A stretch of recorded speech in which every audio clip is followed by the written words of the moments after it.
পাৰে পাপিৰ কানত কথা অহুচি হেন তাৰে শতকোটি জনমৰ মহাপাপস্যয় যিটো মনুষ্যৰ নিৰন্তৰে ভৈলাক্ষয় সিজন কৃষ্ণ কথা শুনিবাক পাৰে পাপিৰ কানত কথা হুচি হেন তাৰে। মানে পাপিয়ে কৃষ্ণ কথা শুনিবলৈ সুবিধা নাপায়। আমাৰ দুৰ্গেশ্বৰী আই প্ৰভুৱে আজি গৃহস্থ আইগৰাকী এই পাপীজনক গৈ কিনি যদি ঘৰত গৈ কিনি তামোল পাণ দি কিনি শৰাই আগবঢ়াই জানু পাৰি পাৰি আঁঠুলৈ আহিলেও তেওঁ যদি পাপী মানুহ এই পুণ্য তীৰ্থত কিন্তু আহিবলৈ সুবিধা নাপায়। জানু পাৰি পাৰি মানে আঁঠুলৈ নিমন্ত্ৰণ দি আহিলেও বোলে বাপ আমাৰ গৃহত ভাগৱতৰ অনুষ্ঠান পাতিছোঁ দেই, আপুনি কৃপা কৰি আহিব যাব। পুণ্যবান ব্যক্তিহে কৃষ্ণ কথা শুনে, পূৰ্বতে পুণ্য সঞ্চিত থাকিব। সেইকাৰণে গুৰুজনে কীৰ্তনত লিখিছে জন্মে জন্মে আৰাধিছে যিটো মহাহৰি তাহাৰ জিভাত নাম হৈ আহে হৰ হৰি। জন্মে জন্মে আৰাধিছে যিটো মহাহৰি তাহাৰ জিভাত নাম আহে হৰ হৰি। যেমন ৰাম বুলি ক'ব পাৰিব, কৃষ্ণ বুলি ক'ব পাৰিব। ৰাম নাম কৃষ্ণ নাম কোনে ল'ব নোৱাৰে জানেনে? এই ৰাম জন্মে জন্মে কৰি আছে পাপৰ পৰ্বত আজোৰতে নাহে নাম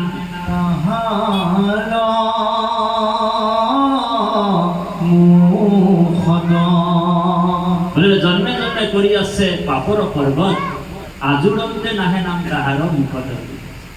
তেওঁৰ জিভাত ৰাম নাম বুলি নাহিব। ৰাম বুলি কওঁ বুলি ক'লে আম আম ওলাব। গতিকে আপোনালোকৰ আমাৰ আজি এইটো ৰিহাৰ্চল চলি আছে দেই। এইটো কি চলি আছে?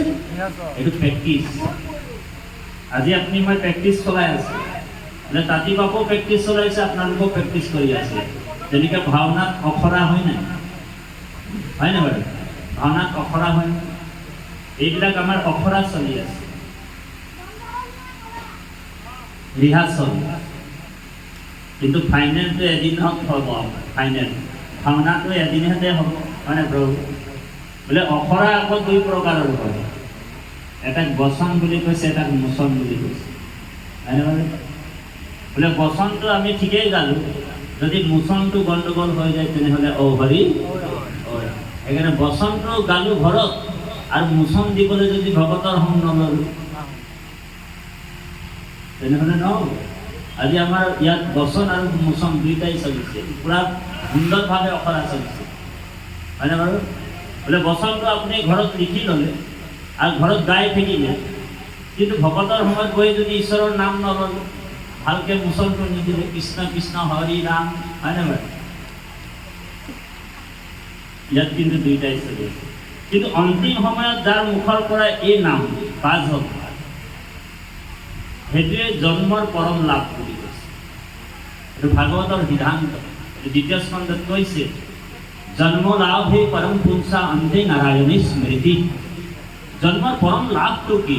প্ৰশ্ন আহিছে হেৰি আপোনাৰ পৰীক্ষিত, ৰজা পৰীক্ষিতৰ প্ৰশ্ন আহিছে যে হে গুৰুদেৱ, যে জন্মৰ পৰম লাভটো কি বস্তু? আপুনি মই ভাবিছোঁ জন্মৰ পৰম লাভটো ধুনীয়া এটা বিল্ডিং হৈ যোৱা, ঘৰ বনি যোৱা, অট্টালিকা ঘৰ এটা, সেইটোৱে পৰম লাভ বুলি ভাবিছে।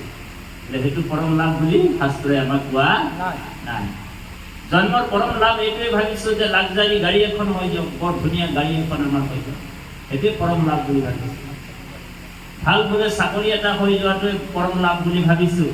কিন্তু ভাগৱতে আকৌ আমাক জন্মৰ পৰম লাভ কি বুলি কৈছে? জন্ম লাভ হো পৰম পুংসা অন্তে নাৰায়ণী স্মৃতি। জন্মৰ এইটোৱে পৰম লাভ যে অন্তিম সময়ত আমাৰ মুখৰ পৰা যাতে ঈশ্বৰৰ নামটো বাজ হয়। সেইকাৰণে আপুনি মই আজি যত্ন কৰি আছোঁ যে অন্তিম সময়ত কেনেবাকৈ আমি ঈশ্বৰৰ নাম কৃষ্ণ নাম ল'ব পাৰোঁ। যেনেকৈ অজামিলে অন্তিম সময়ত একেবাৰে সহজভাৱে পুত্ৰৰ নাম স্মৰণ কৰি হ'লেও গতি, হয়নে প্ৰভু? অজামিলেতো এবাৰেই ৰাম নাম কৃষ্ণ নাম লৈ কিনি গতি পালে। আমি বহুতবাৰ লৈও আমাৰ হৃদয়ৰ পৰা কাম ক্ৰোধ লোভ মোহ দম্ভ অভিমান কুচুট কপটবিলাক গুচাবই পৰা নাই। হৰি লাহে লাহে আঁতৰিব পাৰে। প্ৰথমে চাবোনবিলাক মাৰি আছোঁ, হয়নে প্ৰভু? এতিয়া চাবোন মাৰি আছোঁ ভগৱতৰ সময়ত বহি বহি, আৰু যেতিয়া বোলে একদম চাবোন পৰিষ্কাৰ হৈ যাব তেতিয়া অন্তিম সময়ত আমাৰো আপোনালোক সন্দেহ নকৰিব। নামত যাৰ সুদীৰ্ঘ বিশ্বাস আছে সেইজনৰ মুখৰ পৰা অন্তিম সময়ত ঈশ্বৰৰ নাম নিশ্চয় বাজ যাব। আৰু যদি বাজ নহয় কোনো ডাঙৰ কথা নহয়, কাৰণ কৃষ্ণই কৰোণা কৰিব। কেনেকৈ কৰিব? কাৰণ অন্তিম সময়লৈকে যদি আমাৰ শৰণটো যদি আমি শুদ্ধভাৱে ৰাখোঁ, জ্ঞান জীৱনীবোৰ বৰ গুৰুত্বপূৰ্ণ। যদি আমাৰ শৰণটো কৃষ্ণৰ বাহিৰে অন্য দেৱ দেৱী আৱৰণ বাৱৰণৰ ওচৰত যদি নাথাকে, কৃষ্ণৰ বাহিৰে দেৱা কৃষ্ণৰ বাহিৰে অন্য দেৱ দেৱীক পূজা কৰাটো কেতিয়াও শৰণ নহয়। শৰণ কেৱল কৃষ্ণৰ ওচৰত আৰু ভক্তিও নহয়। ভাগৱতৰ দশম স্কন্ধতে কৈছে, সেহিহে হৰণ ভজন অনুপাম কৰ্ণে নুশুনয় আন দেৱতাৰ নাম। হৰণ তাকে কৈছে। আৰু যিসকল ব্যক্তি অন্তিম সময়ত অন্তিম সময়লৈকে যদি কৃষ্ণৰ বাহিৰে অন্য দেৱ দেৱীক পূজা কৰা নাই, যাগ যজ্ঞ পূজা পাতলত বিশ্বাস কৰা নাই, কেৱল ভগৱন্তৰ আশ্ৰয়ত আছে, সেইসকল ব্যক্তি অন্তিম সময়লৈকে। সেইকাৰণে শৰণটো আমাৰ শুদ্ধকৈ ল'ব লাগে, পিয়ৰ ভাৱে। এতিয়া আপুনি মই চাইছোঁ যে আমি শৰণ ল'লোঁ, ভজন ল'লোঁ, কোনোবা এখন সমাজত আছে, ভাগৱতী সমাজত হওক, আপোনাৰ শংকৰ সংঘত হওক, সত্ৰত হওক, নাম ধৰ্মত হওক, হয়নে বাৰু? শৰণ লৈ ল'লোঁ, বচনে কেৱলে মাত্ৰ শৰীত শৰণ লৈ চিত্তে আন দেৱক ভজন। বোলে কেউ নাই দেখছে বলে করে এক ঘটি পানি যাই করে যদি শিব মন্দিরেও ঢালে দিছি, তেনেহলে ও হরি ও রাম, হরি তার সন্তোষণ। তো মহাপুরু মাধৱ গুৰুজনে আমাৰ এই মহাপুৰু মাধৱদেৱে ঘোষাত কৰিছে, হয়নে বাৰু? যে বচনে আমি মৌখিক শৰণ ল'ব নালাগিব। শৰণটো আমাৰ মৌখিক হ'ব নালাগে, মুখেৰে আমি শৰণ ল'ব নালাগে। শৰণ আমি ভগৱন্তৰ চৰণ সম্পূৰ্ণৰূপে বিক্ৰী হ'ব। শৰণ গাওঁতে আমাক বাক্যবিলাক কৈছে শৰণাচাৰ্যই, কি বুলি কৈছে? আতুৰ ভৈলো হৰি বিষয় বিকলে কৰিও উদ্ধাৰ মুখ চৰণ কমল। আতুৰ ভৈলো হৰি বিষয় বিকলে কৰিও উদ্ধাৰ মুখ চৰণ কমল। নাম ধন দিয়া কিনা কিনা বনমালী, দাস পায়া নোলোৱা কমন ঠাট্টা কৰা। আমি আপোনাৰ ওচৰত বিক্ৰী হৈ গ'ল। বিক্ৰী মানে সম্পূৰ্ণৰূপে কায় বাক্য আৰু মনটো কাক বিক্ৰী কৰিছোঁ? ভগৱন্তক বিক্ৰী কৰিলোঁ, নহয় জানো প্ৰভু? কায় মানে কি? দেহাটো নহয় জানো? এই দেহাটোক কাক বিক্ৰী কৰিলোঁ? ঈশ্বৰক বিক্ৰী কৰিছোঁ। মনটো কাক বিক্ৰী কৰিলোঁ? ভগৱন্তক বিক্ৰী কৰিলোঁ। আৰু বাক্যটো কাক বিক্ৰী কৰিলোঁ? বোলে ভগৱন্তক বিক্ৰী কৰিলোঁ। গৰু এজনী যদি বিক্ৰী কৰাৰ পিছত গৰুটো যদি মোৰ মোৰ বুলি কৈ থাকিলে হ'ব নেকি? আপুনি গৰু এটা পুহিলে, ডাঙৰ কৰিলে, দীঘল কৰিলে, তাৰপিছত গৰুটোক আনলে বিক্ৰী কৰিলে। বিক্ৰী কৰাৰ পিছত ৰাস্তাত গৰুটোক লগ পাই গ'ল, আকৌ আনি কিনি বান্ধি থ'লে মানে আপোনাক সেই গৃহস্থই আহি কিনি ঔ হৰি ঔ ৰাম, হয় নাই বাৰু? ঠিক আমাৰ দেহাটো যেতিয়া আমি কৃষ্ণক বিক্ৰী কৰিলোঁ, মনটো যেতিয়া আমি কৃষ্ণক বিক্ৰী কৰিলোঁ, তাৰপিছত মোৰ মোৰ বুলি কৈ থাকিলে হ'ব নেকি? এতিয়া ভগৱান ভাবিছে, আৰে এই মানুষটা তো বলে কিৰকম মানুষ,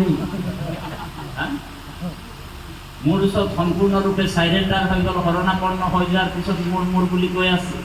মোৰ ধন, মোৰ মাটি, মোৰ বাৰী, আনদেৰ বাগানীয়া ভাষায়ো কৈছে, অকণমান জইন কৰি দিছোঁ, বেয়া পাবা নেকি?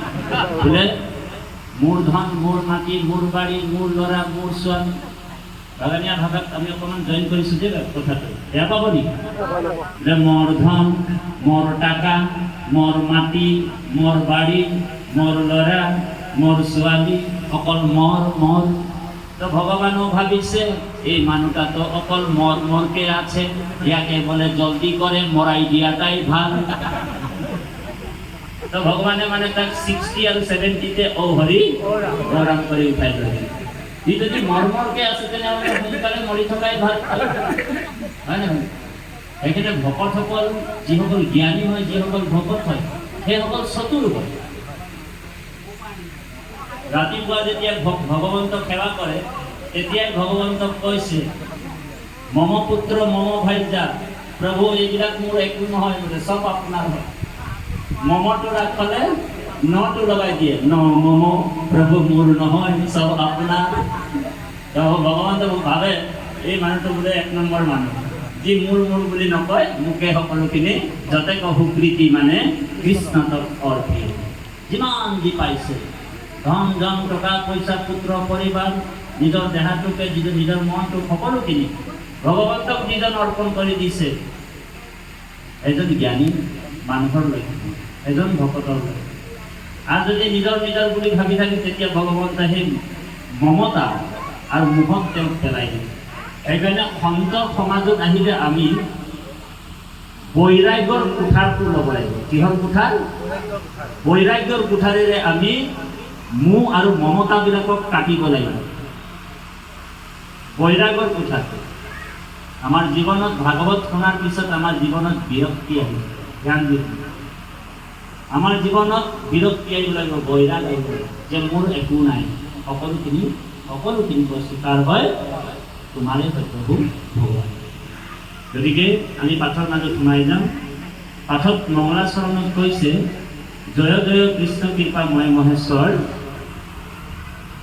যাৰ আজ্ঞা হিৰে বহে ব্ৰহ্মা হৰি হৰ যাৰ আজ্ঞা পালন কৰি আছে তিনিজন দেৱতা আপোনাৰ তিনিজন দেৱতা ভগৱন্ত বনমালীয়ে সৃষ্টি কৰিছে এইটো অনাদি পাতনত আছে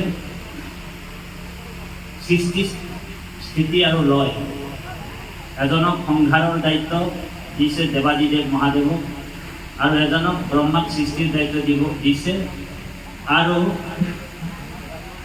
সং পালনৰ দায়িত্ব কাক দিছে নিজৰ স্বৰূপক তেওঁ পালনৰ দায়িত্ব দিছে কিন্তু এই তিনিজন দেৱতাই কিন্তু ভগৱন্ততকৈ পাৰ্থক্য নহয় ত্ৰিগুণাত্মিক মায়াৰ দ্বাৰা এই পৃথিৱীখনক সঞ্চালিত কৰিবৰ কাৰণে ভগৱান কি কৰিছে ত্ৰিগুণাত্মিক মায়াৰ দ্বাৰা পৰিচালনা কৰিবৰ কাৰণে ভগৱানে কি কৰিছে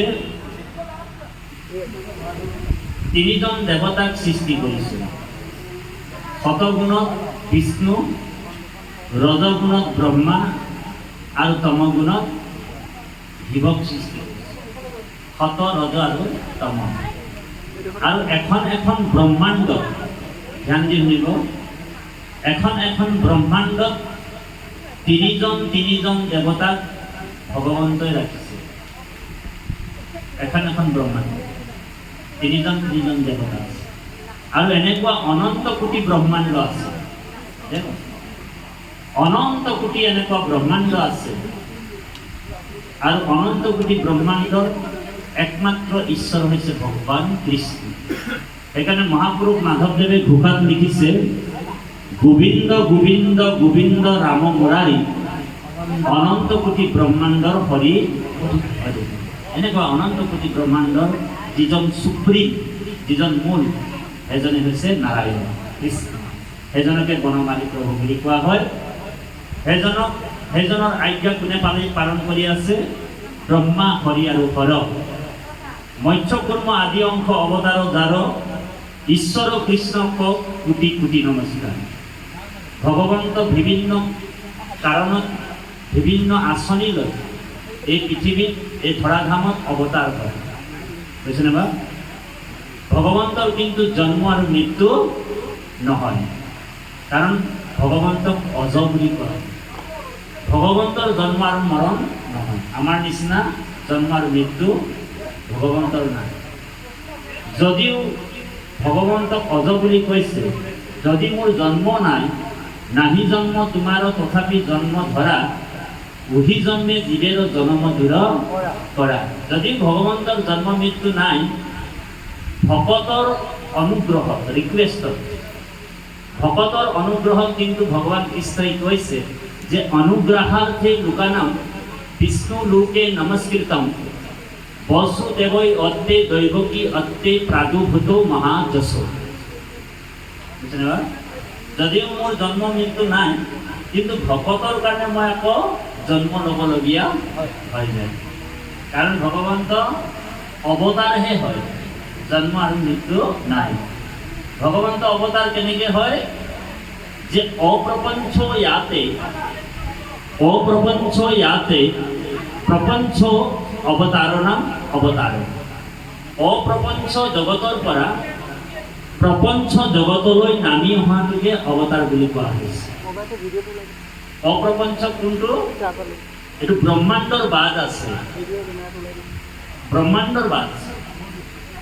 ওপৰত 7টা লোক আছে, আপোনালোক জানে, ব্ৰহ্মলোক, সত্যলোক, স্বৰ্গলোক, মহলোক, জনলোক, এনেকুৱা 7টা লোক ওপৰত আছে আৰু 7টা লোক তলত আছে বুলি উল্লেখ কৰিছে 14 ভুৱন। এই 14 ভুৱন ভগৱন্তৰ শৰীৰটোক কৈছে, আৰু এই 14 ভুৱন ভগৱন্তৰ শৰীৰ, আৰু এই 14 ভুৱনৰ বাজত মানে একেবাৰে শেষত বৈকুণ্ঠ আছে।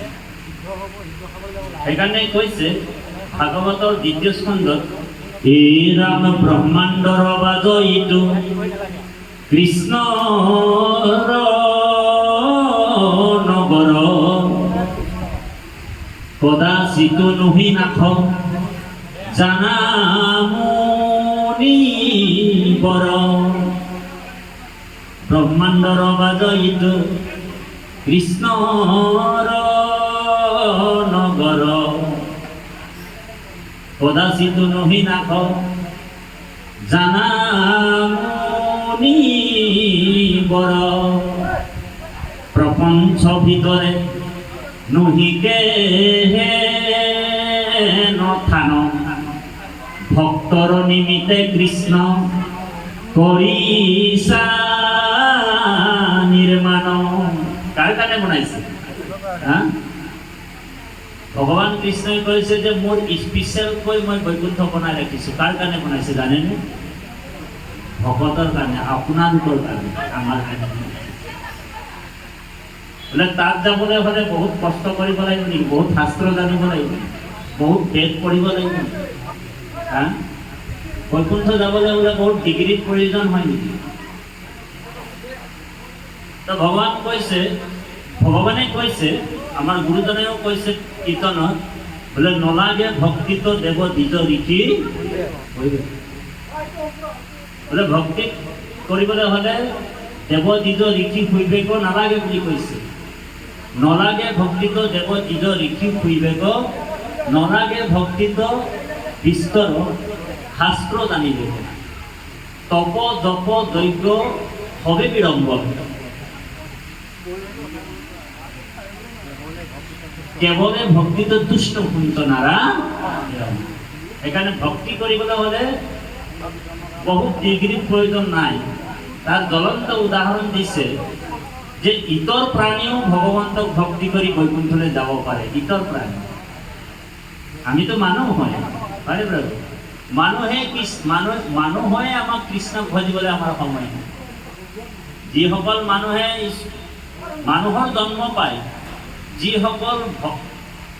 যিসকলে ভগৱন্তৰ ভক্তি নকৰিব, সেইসকল অধোগতি যাব, নৰকত পৰিব। সেইকাৰণে মহাপুৰুষ মাধৱদেৱে ঘোষাত কৈছে যে ভাৰতৰ নৰদ্বীপ হে মনুষ্য শৰীৰ নৌকা, ৰাম নাম মহাৰত্ন ভাৰ, হেনয় বাণী জপাই যিটো জীৱনত লীলা, তাত পৰে দুখী আউৰ নাই। সেইজনৰ নিচিনা দুখী নাই। সেইজনক আত্মঘাতী বুলি কৈছে। কি বুলি কৈছে? আত্মঘাতী। আত্মঘাতী কাক কৈছে? যিজন বোলে ডিঙিটোত বোলে ৰছীটো ওলমাই কোনোবা গছত বোলে ওলমি যোৱাটোকে আত্মঘাতী বুলি কোৱা নাই শাস্ত্ৰত। আত্মঘাতী সেইজনক কৈছে যিজন মানুহৰ জন্ম পাই কিনি যদি হৰিক নভজে, ঈশ্বৰক মুক্তি নকৰে, কৃষ্ণক নভজে, সেইজনৰ নিচিনা আত্মঘাতী এই ব্ৰহ্মাণ্ড নাই। বুজিছেনে বাৰু? সেইকাৰণে ভক্ত প্ৰহ্লাদো দৈত্য শিশুসকলক উপদেশ দিছে, বোলে দুৰ্লভম মনুষ্যম দেহা, মানুহৰ জন্মটো পাবলৈ বহুত টান। দেৱতাইও বাঞ্ছা কৰি আছে যে কলি যুগত মই মানুহৰ জন্ম পাম কেনেকৈ। আৰু মানুহৰ জন্ম পাই কিনি যদি হৰিত ভগতি নকৰে, ভক্ত প্ৰহ্লাদে কৈছে বোলে দুৰ্লভম মনুষ্যম দেহা তদপি অৰ্ধুবম অৰ্থদম, মানুহৰ জন্মটো বহুত দুৰ্লভ, পাবলৈ বহুত টান, তদপি কিন্তু চাবা আকৌ আজি আছে হয়তো কালি নাথাকিবও পাৰে, কচু পাতৰ পানী, হয়নে বাৰু? সেইকাৰণে ভক্ত প্ৰহ্লাদে দৈত্য শিশুসকলক উপদেশ দিছে বোলে কুমাৰো আচৰে প্ৰাক ধৰ্মানি ভাগৱত কৰিও কুমাৰ কালে ভাগৱত ধৰ্ম। কুমাৰ কালৰ পৰাই আমাক ভাগৱত ধৰ্ম শিকিবলৈ কৈছে, বুজিবলৈ কৈছে, জানিবলৈ কৈছে, দৈত্য শিশুসকলক উপদেশ দিছে। কিন্তু আমি আধা বয়সতে ভাগৱত ধৰ্ম শিকিছোঁ, হয়নে বাৰু? তাকো মানে যাম নাযাম, সমাজলৈ যাম নাযাম, সমাজত আমি জোৰ জবস্তি কোনোবা এটা সমাজত আছোঁ বুলিহে আছোঁ, হয়নে বাৰু? কেতিয়াবা বিপদ পৰিলে, কেতিয়াবা আপদ পৰিলেহে সমাজখন দৰকাৰ হৈছে। কিন্তু আমি জানো ভগৱন্তক প্ৰেম ভাৱেৰে ভজিছোঁ, প্ৰেম ভাৱেৰে আমাৰ ভক্তি কৰিছোঁ, তাৰমানে প্ৰেম ভাৱেৰে ভক্তি কৰা নাই। ভাগৱতত এটা প্ৰশ্নৰে ৰজা পৰীক্ষিতৰ এটা প্ৰশ্নতে গোটেই 12 স্কন্ধ ভাগৱতৰ সৃষ্টি হৈছে। এনেতো 6টা প্ৰশ্ন মূল প্ৰশ্ন ভাগৱতৰ, কিন্তু এটা প্ৰশ্নৰে ভাগৱতৰ এটা প্ৰশ্নতে ভাগৱতখনৰ সৃষ্টি হৈছে। ৰজা পৰীক্ষিতৰ এটা প্ৰশ্ন মাত্ৰ। এনেতো ৰজা পৰীক্ষিতে বহুত প্ৰশ্ন সুধিলে, কিন্তু মূল প্ৰশ্ন এটাই ৰজা পৰীক্ষিতৰ। কি প্ৰশ্ন আছিলে? আতা পিচ্ছামি সংসিদ্ধিনম যোগিনম পৰমম গুৰু পুৰুষয়ো য়ৎকাৰ্যো মিৰ্যো মানৈষো সৰ্বদা। ৰজা পৰীক্ষিতৰ এটা প্ৰশ্ন, মাত্ৰ এটা প্ৰশ্ন, গোটেই 12 স্কন্ধ ভাগৱত হৈ গ'ল। উপগুৰুৱে 12টা স্কন্ধ ভাগৱত কৈছে।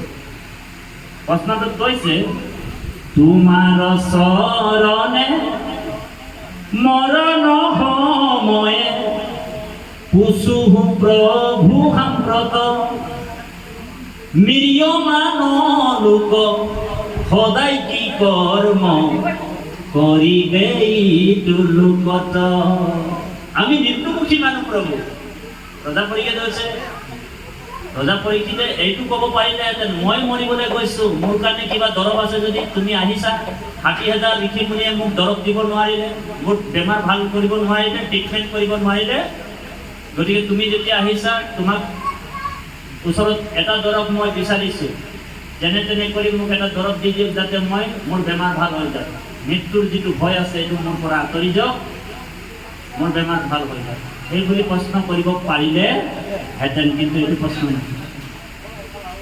ৰজা পৰীক্ষিতে কৈছে আমি সকলোৱে মৰিবলৈ গৈছে, অকল মই মৰিবলৈ কথা কোৱাই নাই, আমি সকলোৱে মিৰ্যমান লোক, আমি সকলোৱে মৃত্যুমুখী মানুহ। সন্তৰ এটাই স্বভাৱ, এইটো সন্ত মহন্তৰ এইটোৱে উদ্দেশ্য হ'ব লাগে, দেই বাৰু।